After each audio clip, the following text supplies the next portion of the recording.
Well, hello, everybody. Welcome back to Cocktails and Rocktails with me, your most notorious groupie, Alice Rouse, author of Why do I always do that? Got Tonight, The Life and Times of Notorious Groupie, and these other little ebooks right here, which you guys are on their way in a few forms of, well, I've got just a very limited of these ebooks printed out that are on their way, you guys. So I'm going to do a giveaway for these awesome little books. All right, so that's just how I always like to thank you guys, because you guys have given me so much love and support, especially everybody at Patreon. Big, huge thank you. So always want to give back to you and you guys, because you guys have given me so much. And as always, welcome to the new members. You guys join the community. We've got a lot of really amazing people here. Get to know us. See what life is like out of Almost Famous, because that's a very, very tiny, limiting rock and roll world. And speaking of rock and roll world and the rock and roll family, we're going back to thanking one of the guys behind the scenes. Not really road crew. He was an early producer of this band's first few albums. He helped form, he played in a band himself, played guitar, and was just so loved behind the scenes because he took care of everybody selflessly, thoughtlessly, and to a T. We are going to talk about Cy Langston. We recently lost him a couple years ago, and it broke my heart because Cy was the very beginning of The Who. He was with The Who, produced their early albums, was a huge part of their behind-the-scenes life, history, world. If you go on to Pete Townsend, Roger Daltrey's, The Who's website, every single one of them paid Cy a huge, huge tribute because this is how much he was part of The Who's family. And he was also John's best friend since they were kids. So, and he took care of John. He was his business manager on and off the road, his personal manager on the road, and like I said, his brother. So, and today we are just going to finish off my yummy little Bloody Mary. The green beans are an ode to Oris. As we know, I love Oris because he makes the best Bloody Mary in the whole world, guys. So, love it. If you ever run across my friend Oris, tell him to make you a goddamn Bloody Mary because they are fucking to die for. 1 will get you drunk, 2 will get you laid. All right, everybody, grab your berries, kick up your feet. Let's have a little cocktails and rocktails. Cheers, big ears. Oh, I love it. Absolutely love it. Okay, so like I said, a little bit of background I just gave you on Cy. And he was very, very close. Now, Cy, in his role in his life with John and The Who, and a lot of roadies' roles, it's kind of to keep one of the duties, unspoken duties, is to keep the home and the road family separate, so that we are always parallel and never crossing paths. And that even goes with all the girls like John had on the road, because there was about 4 or 5 of us that he had seen for a lot of years, seen regularly. All the other girls hate me because they're like, why does she get all the attention? Trust me, bitches, you don't want it. But let's go back to Cy. And we're going to talk about a particular day with Cy and I, because Cy was there when John died. He was the other person in the eye of that storm that we stood back to back and we had to deal with everything going on around between he and I. I got the big, huge brunt publicly. He had to deal with the brunt privately. And we always stayed friends. We had a bond that was so close. And we also had a chemistry that people literally commented on. And this story is going to talk about that. So this was after, because I knew John, I first met him, or Cy, when I first met John in 1989. And consecutively, whenever I'd hang out with John, I talk about The Who doing the eye bash, the very first, and I'll put all these into the stories or the links so you guys can go see what I'm talking about.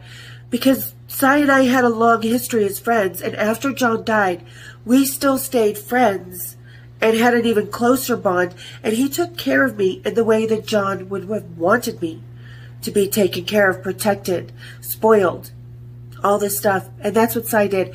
So not long after John died, a lot after John died, I would go down to LA, and I always stayed with Cy. And Cy was LA for me from that time on.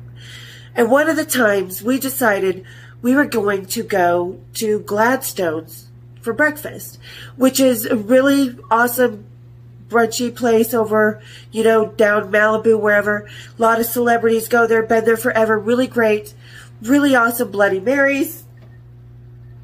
So, and we decided we were going to go to brunch for Gladstone. So we get up, get ready, gonna go to brunch. And they're like, well, it's an hour and a half wait. And Cy used to have this long convertible Cadillac, like 1960s Cadillac. It was a baby blue with a kind of a shimmery, kind of lighter blue, not baby blue, but that nice Cadillac-y blue with the white leather convertible. And this is the car we were in, which I love this car. So we had the top down, and we go to Gladstone's, and Gladstone's is on PCH, right? So Pacific Coast Highway. And the Pacific Coast Highway goes all up the coast of California. It's an absolutely stunning drive. If you ever have a chance to do it because it's amazing. So we decided, well, we don't want to wait an hour and a half to get into Gladstone's. Let's go up PCH a little bit, and we'll hit Moon Shadows. I think it was Moon Shadows. Get to Moon Shadows. They were closed down for some remodeling or something, so we're like, fuck it. Let's just keep going up PCH until we find somewhere.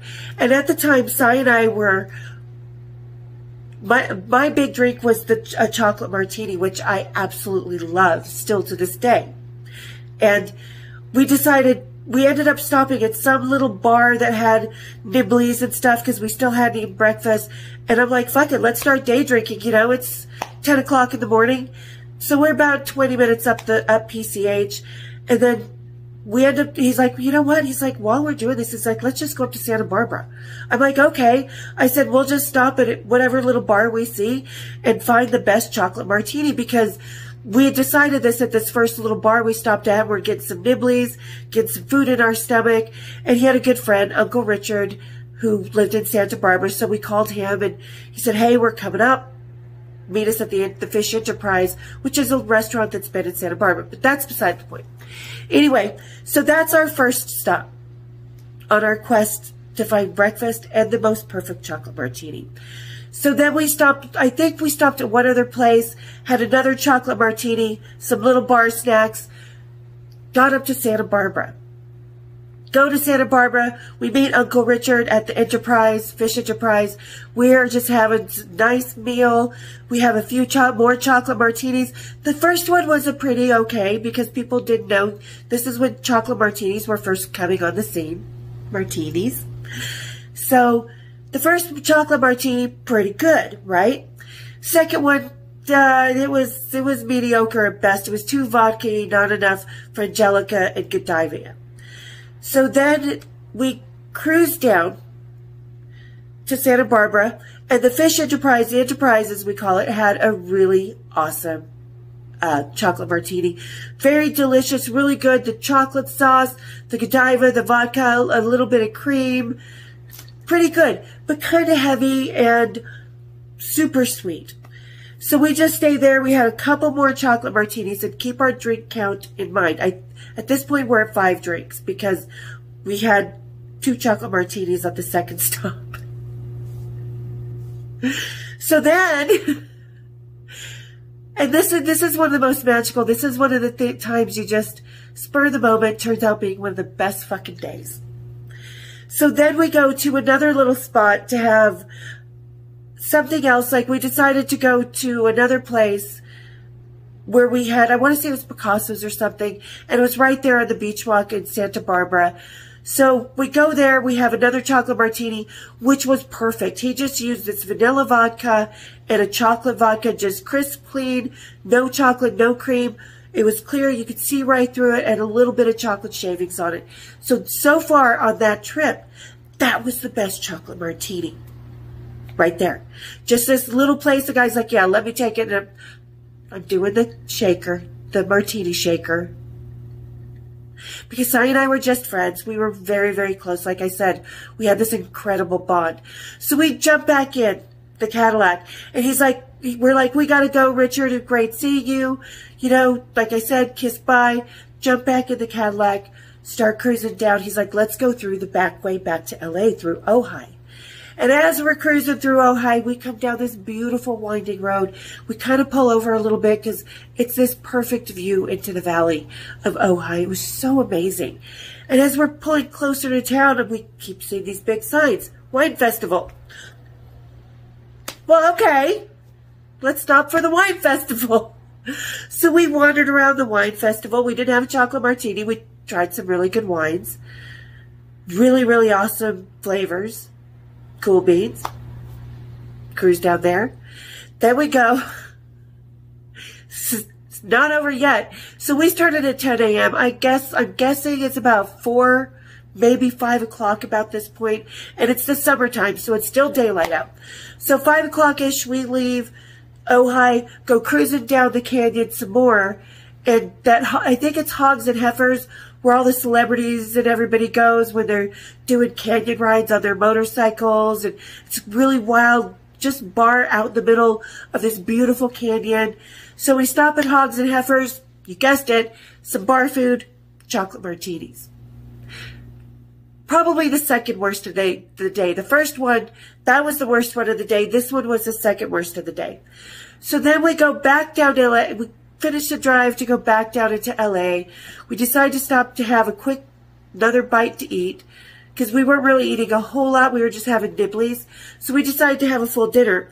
And while we were sitting in this restaurant, this guy was kind of looking over us. And Sai and I were just really happy. We were just having a great day. Our energies were just shining. And he and I just always loved being together. Like I said, we just always had this really incredible friendship and bond. And some guy comes over, he's like, hey, he's like, I just can't help but watching you guys. And he's like this color for, he kind of looks like Kalen.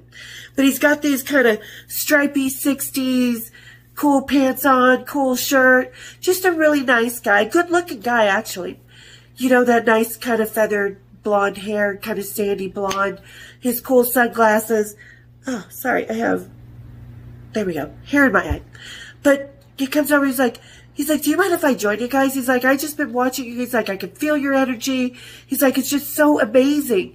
He's like, and you rarely get that in LA. He's like, can I join you? So this guy joins us. We have some dinner, enjoy his company. Then we go home. Well, I say home to Sai's. Sai lived in this little apartment. It was a two bedroom, 1 bath in this little community. He knew his neighbors. He lived there probably for 20 or 30 years. And I loved that apartment. Just an amazing little place down on Hollywood Boulevard. Not Hollywood Boulevard, but there's another Hollywood street that goes kind of parallel to it. It was by El Compadres in Hollywood, just a few blocks away from that. And they had orange trees. So we go home, and he's like, well, I don't want this day to end. I'm like, me neither. So we go home, we get ready, we go up to our favorite restaurant that looks over LA, Yamashita's. I'll put the little matchbox right here that I still have from this day. So we go to Yamashita's, have the hazelnut martini, because we're still drinking, because Sai and I could drink. When I'm around rock and roll, I can't drink a lot when I'm just on a normal day. But rock and roll, I can feel my wooden leg full of booze. I don't know what it is. Maybe it's the adrenaline, the buzz, the energy, everything that just kind of makes it possible. And then we ended up going down to the Rainbow, where Michael and Scarlett and Mario were still alive. They met us there for dinner, which they're rarely there at nighttime. The family at the Rainbow, the Miglieris, were mostly there in the daytime, unless there was a special event going on. Because, you know, they've had many, many years of being there at night, and it had kind of become more a bunch of punters. And Lemmy, of course, was there in the daytime, so Lemmy was there, and we were hanging out, we were having a good time, and that was when Sai figured out that I had fucked Lemmy. Because Lemmy was like, come back to my place, love, come back to my place. And I'm like, no, I'm here with Sai, I'm not going to leave my friend. Because in rock and roll, we don't, you know, there's loyalty, and there's manners that we have with each other. So, but yeah, that was Sai and I's really awesome day. Just wanted to go have brunch, and then just came across this most amazing day, beautiful, perfect day, cruising up PCH, stopping and smoking a joints every so often on any beach we could find. We sat on the beach at Santa Monica, and there was nobody out on the beach that day. I don't know why, but we were just sitting there watching these big ships go across and having our martinis, and Uncle Richard was really awesome. He's since passed away as well. So it's like, and I want people to know who Cy was. Not just my friend, not just John's best friend, but he has a huge, huge part in the Who's history and of the Road family.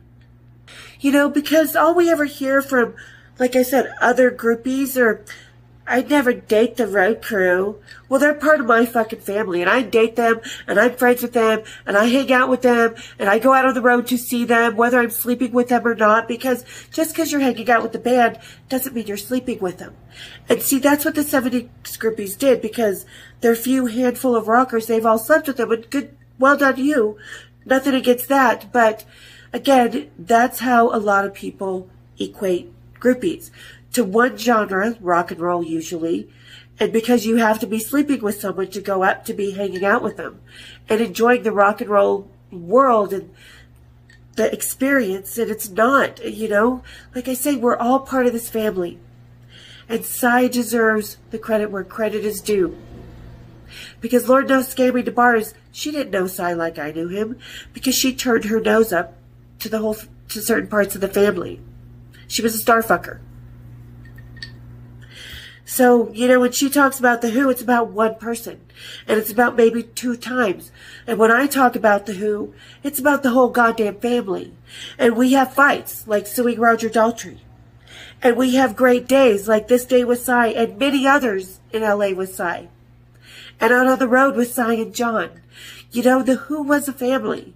We may not hang out all the time off the stage or off the road, but the times we do are fucking amazing. So you guys, I hope you enjoyed it.